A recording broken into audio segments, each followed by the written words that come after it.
आप अदली पुरुष चैनल से बोल रहे हैं? हाँ, बोल रहा हूँ जी। काफ़ी नाम सुना है आपका, आपके चैनल का। तो जो है कि मुझे एक सवाल पूछना था, क्या आप बता सकते हैं? बिल्कुल बताएंगे, जो हो सकेगा मैं बताऊंगा ही। अच्छा, तो ये बताइए, आपके जो है कि संत रामपाल जी महाराज जो हैं, वो जो है कि मूर्ति पूजा करने के लिए क्यों मना करते हैं? क्या उसमें भगवान नहीं है? सभी लोग तो करते हैं। यानी आपका मतलब यह है कि मूर्ति पूजा क्यों मना करते हैं? जी हाँ। मंदिर में जाने से क्यों मना करते हैं? शायद आप यही सब पूछना चाह रही हैं। जी हाँ, जी हाँ। इसके लिए ये जानना आपको ज़रूरी है कि जो पूजा हम लोग करते हैं, दो बात है इसमें। एक तो जो जगत के कोई भी बंदा गया पूजा करने के लिए, वो अपने विचार से गया, लोगों की सुन लिया बात, अब वो मूर्ति बना लिया और उसमें जो है दूध चढ़ाना वगैरह अपनी विधि से जो भी समझ में आ रहा है उसको उसने कर लिया। लोगों की सुन करके लोगों ने बता दिया, ऐसा करना शुरू कर दिया। उसका वो निजी विचार है कि ऐसा कर देने से भगवान मिलेगा, ऐसा कर देने से हमारा ये दुख दर्द दूर हो जाएगा, वो सोच रखा है ऐसा। और वास्तव में क्या है, जो उससे लाभ लेना है उस परमात्मा से, उस देवी देवता से, जो भी लाभ आपको प्राप्त करनी है, तो उसका जो मूल बीज मंत्र है उसको जाप करना होता है। और जो मूर्ति रखने से कोई दिक्कत नहीं है, मूर्ति रख सकते हैं आप। मूर्ति से रखने से ये होता है कि उस फला देवी देवता या फिर इष्ट देव का आपको जानकारी होता रहेगा, याद आता रहेगा कि ऐसा चीज़ है, इस तरह सा डिजाइन है, इस तरह सा आकार है। ये इतना तो ठीक है, लेकिन उसको भगवान मान करके उसको पूजा करना शुरू कर दोगे तो उससे कुछ लाभ नहीं होगा। क्योंकि जो उससे लाभ होगा वो स्वयं उसकी बताई विधि आप स्वीकार करें, परमात्मा की बताई विधि को स्वीकार करें। परमात्मा ऐसे नहीं कहता कि मैं ऐसे मिलता हूँ, परमात्मा कुछ और बता रखा है। परमात्मा ये कहते हैं कि देखो, अगर मुझे पाना है तो आप उस तत्वदर्शी संत के शरण में जाओ, जो पूर्ण संत है, उससे नाम लो, उससे लेकर के भक्ति जब मेरी करोगे तो मेरी प्राप्ति होगी। मैं दूसरे उदाहरण से ऐसे समझा रहा हूँ, अब थोड़ा सा साइंटिफिकली समझिए। जैसे आपने एक सेब रख लिया, मूर्ति घर में रख लिया, तो घर में रख लिया तो इतना फ़ायदा है कि भाई सेब ऐसा है, सेब इस रंग का है, सेब ये मीठा, उसके गुणों धर्म को आपको जान लेंगे। लेकिन क्या सेब आप वास्तव में पा जाएंगे इससे? नहीं। तो मूर्ति पूजा कहाँ सही है आपके लिए? तो उसके लिए ये व्यवस्था करनी पड़ेगी। सेब पाना है तो आप बाज़ार में जाओ, उसका जो है खरीद कर लाओ उसको, फिर उसके बाद उसको स्वाद लो, आपको जो है मिलेगा वो। तो परमात्मा जो है बता रखा है कि मैं ऐसे मिलूँगा। अगर इस तरह से मूर्ति पूजा आप करोगे तो उसके विधान में लिखा नहीं है। उसका विधान क्या है? गीता और वेद, सूक्ष्म वेद, इन चीज़ों में वो लिखा हुआ है बातें। जैसे गीता अध्याय 17 के 23 में लिखा है, ओम तत्सत, उस पूर्ण ब्रह्म का, सच्चिदानंद घन ब्रह्म का ये मंत्र है और ये कोड वर्ड में है।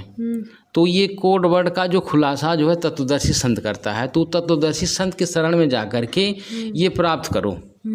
4 के 34वें श्लोक में कहा कि तत्वदर्शी संत के शरण में जाओ, दंडवत प्रणाम करो।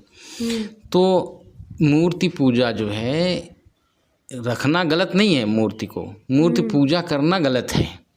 हमारे गुरुजी ये कहते हैं कि मूर्ति रखना गलत नहीं है, मूर्ति रख सकते हो घर में, माँ बाप की फ़ोटो रख लो और मूर्ति रख लो, कोई अपराध नहीं है। लेकिन आप पूजा जब करोगे तो ये गलत हो जाएगा, शास्त्र विरुद्ध हो जाएगा, लाभ नहीं होगा उससे। हमारे गुरुजी ये बता रखे हैं। और लेकिन जो है कि वो पेड़ में जल देते हैं और सब, मतलब इतने सारे लोग भक्ति कर पूजा करते हैं, तो क्या ऐसे इसमें भगवान नहीं है? फिर आखिर फ़ायदा है नहीं तो कैसे सब करते हैं? ऐसा है, वो उनकी अपनी समझ है कि फ़ायदा है। फ़ायदा उनको लाभ मिलता कैसे है? मूर्ति पूजा करने वालों को भी कुछ चमत्कार हो जाते हैं, ये बात आपकी सही है। कुछ अन्य पूजा करने से भी होता है, तो वो पूर्व भक्ति की उसकी कमाई होती है अपनी। जैसे वो पूर्व जन्मों में इस सुप्रीम उस पूर्ण ब्रह्म का सही जाप या सही भक्ति किया है तो उसकी वो कमाई बची हुई है, तो उसके आधार पर वो जागृत होती है, तो उसको वो लाभ होने लगता है, थोड़ा बहुत लाभ होता है। वो सोचता है कि बस इस मूर्ति पूजा से ऐसे हो रहा है मेरा। हाँ। तो अब आपको ये बता दें, जैसे मूर्ति पूजा करोगे तो ये शास्त्र विरुद्ध पूजा है, तो उसमें क्या होगा कि शास्त्र विरुद्ध होने की वजह से जो ज्योति जलाओगे आप वहाँ, या दूध चढ़ाओगे या फिर कुछ भी करोगे वहाँ पर जो क्रिया करना है अपनी मनमानी, तो उससे क्या होता है कि उस देवी देवता उस भगवान के पास वो जाता नहीं है, वो पूजा मान्य नहीं होती। तो वो पूजा जब मान्य नहीं होती तो वो जो निगेटिव एनर्जी होती हैं, जैसे भूत प्रेत है, जिंद है, ये सब हैं जो उस पेड़ में या फिर उस मंदिर में आसपास ही रहते हैं, तो उनको वो प्राप्त हो जाता है, उसको वो ले लेते हैं। जब उसको वो ले लेते हैं तो वो उस व्यक्ति के, उस पुजारी के साथ में वो रहने लगते हैं, तो उनको अधिकार है, वैसे नहीं पूजा प्राप्त कर पाते। या तो उनको खुद आमंत्रित करोगे तब तो आमंत्रण हो गया ये, तो वो उनको प्राप्त हो जाएगा, तो वो उनके साथ रहने लगते हैं। उनके साथ रहने से क्या करते हैं कि वो उसका लाभ लेते हैं, वो पूजा करते हैं, उसके बाद वो सारी समस्याएं खड़ी होने लगती हैं और वो घर में बाधाएं शुरू हो जाती हैं। जो जितना पूजा करता जाएगा वो उतना घर परेशान होता चला जाता है और वो एक के बाद एक घटनाएं, दुर्घटनाएं होने लगती हैं। तो ये है शास्त्र विरुद्ध का नतीजा कि ये जो पूजा आपकी मान नहीं होगी उसका दंड मिलता है। इसलिए ये शास्त्र के अनुकूल पूजा करना चाहिए। शास्त्र के अनुकूल पूजा हमारे वेद, गीता, सूक्ष्म वेद, अंतिम जो सूक्ष्म वेद है, जो परमात्मा की खुद की वाणी होती है, सच्चिदानंद घन ब्रह्म की वाणी, वो है सूक्ष्म वेद। और वो है क्यों, कौन सा? कबीर सागर, गरीबदास जी की वाणी, जो कबीर साहब ने कह रखा है। तो उसके आधार पर जो करेगा वो करेगा, वो लाभ भी मिलेगा। अब वो जो आप उदाहरण बताएं, जैसे संत रामपाल जी महाराज के अनुयायी हैं, आज करीब 9-10 करोड़ के आसपास इनके शिष्य हैं और इनके शिष्यों को अपरंपार लाभ होता है। और जैसे कैंसर मुक्त हुए, आप तो ये तो हजारों प्रमाण आपको मिल जाएगा। आप देखिए डॉक्टर, इंजीनियर एक एक से लगे हैं। मैं तो खुद ही, मेरे किडनी में 6 पथरी थी, मेरा तो पथरी गायब हुआ, तब मुझे विवश होना पड़ा कि यार ये सब क्या बात है। तो आप समझिए कि ये जो मूर्ति पूजा करना है ये शास्त्र विरुद्ध है, ये नुकसान कर देता है हमें। और किसी को अगर लाभ हुआ है तो उसकी अपनी पूर्व जन्म की कमाई है, कुछ समय तक वो लाभ होता है, उसके बाद उसमें भी उसको तकलीफ़ें आती हैं जी। अब जैसे बहुत लोग उदाहरण देते हैं कि उनका प्रहलाद का, कि खम्भे में से परमात्मा निकले और उसके बाद उनकी रक्षा करते हुए अंत में उसको, उसके पिताजी को क्या नाम था उसका, हिरण्यकश्यप को उसको मार डाला। तो ये परमात्मा कहीं से भी प्रकट हो सकता है, ये गलत नहीं है, लेकिन उनकी भक्ति और पूजा वो सही थी, इसलिए ऐसा हुआ। तो जो है कि आप के गुरुजी तो बताते हैं कि परमात्मा जो है कण कण में व्यापक है, तो मूर्ति में नहीं है, तो क्या मतलब जैसे कि पूजा करेंगे तो उसमें नहीं मिलेंगे भगवान? जैसे ये आपका ये लॉजिक जो है, जो तर्क है, वो गलत नहीं है कि वो व्यापक तो है ही, लेकिन वो व्यापक अपने पावर से है जी। वो ऐसे नहीं कि मूर्ति में जाकर के घुस गया है, ऐसे थोड़ी रहता है वो जी जी।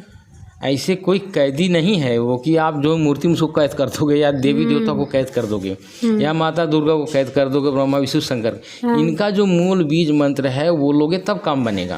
और वो तत्वदर्शी संतों के पास, जैसे हमारे गुरुजी देते हैं, ब्रह्मा जी, विष्णु जी, शिव जी का, दुर्गा जी का, ये प्रथम मंत्र में मिलता है। मूल बीज मंत्र, सबको अपरंपार लाभ हो रहा है, लाभ ही लाभ है, जिसकी कोई सीमा नहीं है। तो मतलब ये है कि जो मूर्ति पूजा है कण कण में व्याप्त है परमात्मा, उसकी पावर व्याप्त है। वो एक सत्यलोक में रहता है, द्विलोक के तीसरे पृष्ठ पर, और वहाँ से उसकी शक्ति सर्वव्यापी हर जगह विराजमान है। वो घट घट में है, बात समझिए पहले। परमात्मा कहाँ है? हर शरीर में है, कण कण में उसकी पावर है, अंतर समझिए। तो कण कण में वो आप आपका दिमाग लग रहा है ना कि इसमें ऐसे पूज लेंगे तो यहाँ भी मिल जाएगा, लेकिन वो ऐसा कहे तब ना कि हाँ मैं ऐसे मिलूंगा, जी। वो तो विधान कुछ और बना रखा है। तो उसके विधान को पकड़िए जैसा वो कह रहा है।